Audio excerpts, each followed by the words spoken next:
வணக்கம் சார். வாங்க, எங்கேருந்து வந்துட்டு இருக்கீங்க நீங்கள்? வணக்கம். வெங்கடேசன் பேர். என் பேர் டாக்டர். பேர் சொல்லுவாங்க சார். எம்பிபிஎஸ் சேர்த்துறதுக்காக வந்திருக்கோம் பிலிப்பைன்ஸில். ஓகே. இப்போ நான் உங்கள்கிட்ட சேர்த்தப்புறம் இங்கே ஏதோ கிளாஸ் எடுக்கிறாங்கன்னு சொல்கிறாங்களே, அது என்ன கிளாஸு? அது செல்லுமா? இங்கே எம்பிபிஎஸ் படிக்கலாமா? பிலிப்பைன்ஸுக்குன்னு செலக்ட் பண்ண அப்புறம் இங்கே படிக்கலாமா? சார், பிலிப்பைன்ஸில் நீங்கள் அட்மிஷன் போட்டதுக்கப்புறம் இங்கே கிளாஸ் எடுக்கிறாங்க இந்தியாவில்னு சொல்கிறீங்க. அது வந்து நாங்கள் மெடிசன் எடுக்கலை. ஏன்னா ஆஸ் பர் என்எம்சி ரூல் ஃபாரினில் படிக்கிறதுக்கு இங்கே கிளாஸ் எடுக்க முடியாது. ஃபிலிப்பைன்ஸில் பார்த்தீங்கன்னா ப்ரீ மெடிசன் ஒன்று படிக்கணும். இந்த ப்ரீ மெடிசன் நம்ம ஸ்டூடெண்ட்ஸ் வந்து 1 இயர் படிக்கணும். ஏன் படிக்கிறாங்கன்னா, இந்த ப்ரீ மெடிசன் ஃபிலிப்பைன்ஸில் வந்து 3 வருஷம். ஓகே. நம்ம ஸ்டூடெண்ட்ஸ் +1 +2 படிச்சிடுறாங்க. ஏன்னா ஃபிலிப்பைன்ஸில் வந்து 10th அப்புறம் +1 +2ன்ற கான்செப்ட் கிடையாது. ஒரு டிகிரி படித்தா தான் அவங்க இன்ஜினியரிங்கோ இல்லை மெடிசனோ போக முடியும். அதுக்காக பிஎஸ்ன்ற ஒரு கோர்ஸ் ப்ரீ மெடிசன் படிக்கிறாங்க. அது இங்கே வந்து நம்ம என்னென்னா, அந்த காலம் வேஸ்ட் ஆகக்கூடாது. நமக்கு இந்த விசா பீரியடு, விசா எடுக்கிறதுக்கு நீங்கள் பேப்பர் ஒர்க்கு கொடுக்கறதுக்கு எல்லாத்துக்கும் ஒரு 3 மாதம் டைம் எடுத்துக்கிறீங்க. அந்த 4 மாதம் வேஸ்ட் பண்ணக்கூடாதுன்னு அந்த காலகட்டத்தை தான் நம்ம இங்கே யூஸ் பண்ணிக்கிறோம். Okay sir.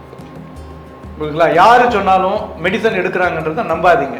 இங்கே மெடிசன் எடுக்க மாட்டாங்க. சரி சார். அது வந்து பிலிப்பைன்ஸுக்கு மட்டும் ப்ரீ மெடிசன்ற ஒரு கோர்ஸ் இருக்குது. ஓகே. அதுதான் நம்ம இங்கேயே எடுத்துடுறோம். சரி. அதுக்கு வந்து தேவையான லைசன்ஸ் எல்லாமே நம்ம இங்கே இருக்கிற யூனிவர்சிட்டிக்கு வாங்கியிருக்கிறோம்.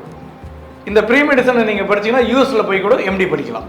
இப்போ ப்ரீ மெடிசன் முடிச்சுட்டு அங்கே அனுப்புகிறப்ப எத்தனை வருஷம் படிக்கணும்? Course duration and fees structures என்ன?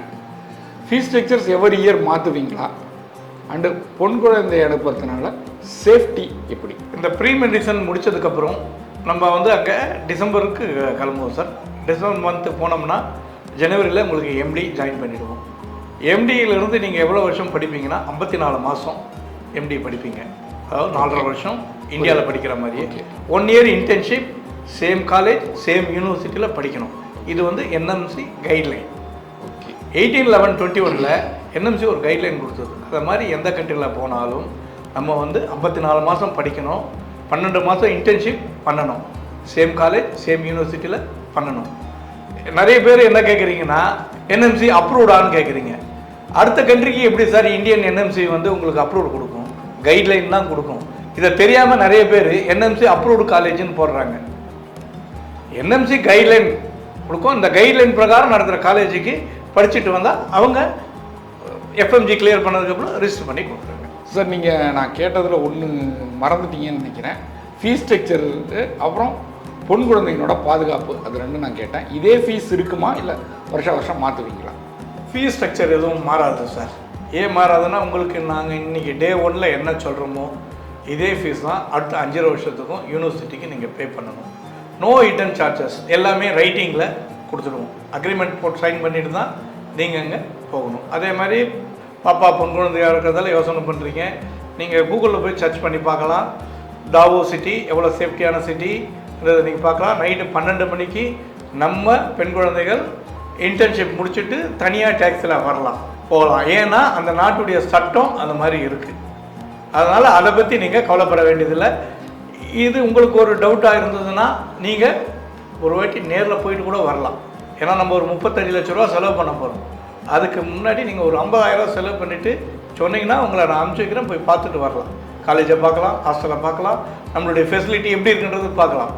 சும்மா நாங்கள் சொல்கிறதையே நீங்கள் கேட்க வேணாம். நான் சொல்கிறதெல்லாம் அங்கே இருக்குதா இல்லையான்றதை நீங்கள் நேரடியாக போய் பார்த்துட்டு வரலாம். Sir, okay sir. குழந்தைக்கு கொஞ்சம் கேள்வி இருக்குது. அந்த கேள்வி கொஞ்சம் ஏதாவது பதில் சொன்னீங்கன்னா ஹெல்ப்ஃபுல்லாக இருக்கும். ஹலோ சார், என் பேர் ஷாலினி. இனிமேல் இப்போ தான் வந்து வீட்டிலேருந்து ஃபர்ஸ்ட் கிராஜுவேட்டர் நான் தான் சார். ஸோ அதனால் வந்து எனக்கு அங்கே வந்து என்னுடைய லிவ் ஆஃப் காஸ்ட் வந்து எப்படி சார் இருக்கும்? நம்ம ஃபுட்டு, ஹாஸ்டல் ஃபெசிலிட்டியெல்லாம் உங்களுக்கு ப்ரொவைட் பண்ணிடுறோமா, அதுக்கு எல்லாம் தான் ஃபீஸ் நம்ம சொல்லிட்டோம். இதுக்கு மேலே உங்களுக்கு என்ன காஸ்ட் வேணும்னா, எனக்கு தெரிஞ்சு ஒரு 1500 2500 உங்களுக்கு மாத செலவு இருந்தால் போதும். நீங்கள் வெளியில் போயிட்டு இங்கே மாதிரி டீ காஃபியும் சாப்பிட போகிறதில்ல. எல்லாத்துக்கும் நம்மளே கேன்டீன் இருக்குது. கேன்டீன்லேயே உங்களுக்கு எல்லாமே ப்ரொவைட் பண்ணிவிடுவாங்க. அது எல்லாமே எக்ஸ்ட்ரா வேணால் நமக்கு தனியாகவே ஒரு கேன்டீன் இருக்குது, ப்ரைவேட் கேன்டீன். அதில் தேவையானதை நீங்கள் வாரத்துக்கு 1 நாள் 2 நாள் வாங்கி சாப்பிட்டுக்கலாம். அதனால் வேறு எந்த காஸ்ட்டும் உங்களுக்கு தேவைப்படாது. இந்த ஆட்டோ சார்ஜ், பஸ் சார்ஜ், எந்த செலவுமே உங்களுக்கு அங்கே கிடையாது. நீங்கள் எவ்வளோ சிக்கனமாக இருக்கலாமோ அது உங்கள்கிட்ட மட்டும்தான் இருக்குது. Okay sir. அதேமாரி இப்போ நான் மெடிக்கல் அப்படின்றதுனால வந்து அங்கே கிளினிக்கல் எக்ஸ்ப்ளோர் இல்லை லாங்குவேஜ் பேஷண்ட்ஸ் இன்புட் அந்த மாதிரினா எப்படி சார் இருக்கும்? லாங்குவேஜ் வந்து நீங்கள் இங்கிலீஷில் தான் பேசுவீங்க. நீங்கள் செகண்ட் இயர் முடிஞ்சதுக்கப்புறமாவே ஃபுல்லாகவே கிளினிக்கல் ரொட்டேஷன் தான் உங்களுக்கு இருக்கும். கிளினிக்கல் ஓரியன்ட் பேஸில் தான் நீங்கள் அங்கே படிப்பீங்க, சப்ஜெக்ட் படிப்பீங்க. அதுக்கேற்ற மாதிரி ஹாஸ்பிட்டலில் தான் நீங்கள் போயிட்டு எல்லாமே ஹேண்ட்ஸ் ஆன் ப்ராக்டிஸ் பண்ணலாம்.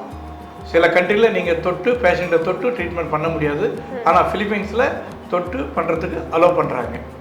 அதனால் உங்களுக்கு எல்லாமே கிளினிக்கல் ப்ராக்டிஸ் தான் இருக்கும். அந்த ப்ராக்டிஸ் போகிறதுக்கு முன்னாடி நாங்கள் வந்து உங்களுக்கு சிமுலேஷன்ட்டு ஒரு சென்டர் இருக்குது, லேப். அந்த சிமுலேஷன் சென்டரில் ட்ரைனிங் கொடுத்துடுவாங்க, ப்ராப்பர் ட்ரைனிங். சிமுலேஷனில் முடிஞ்சதுக்கப்புறம் நீங்கள் வந்து ப்ராப்பராக பேஷண்ட்டை அப்ரோச் பண்ணி ட்ரீட்மெண்ட் பண்ணலாம். இதை தவிர வேறு என்ன டவுட் இருக்குமா உங்களுக்கு?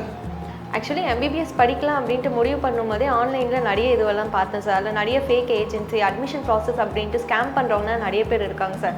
உங்களுடைய ப்ராசஸ் எப்படி, நீங்கள் எவ்வளோ நாள் எப்படி ட்ராவல் பண்ணுவீங்க எங்கள் கூட? நல்ல கேள்வி கேட்டிங்கம்மா. நிறைய ஃபேக் ஏஜென்சி இருக்குது, உண்மைதான். நம்ம தான் கொஞ்சம் ஜாக்கிரதையாக பண்ணணும். நம்ம போகும்போது அந்த கம்பெனி எத்தனை வருஷம் இருக்குது என்னன்றத வந்து நீங்கள் வந்து ஆன்லைனில் செக் பண்ணாவே தெரியும்.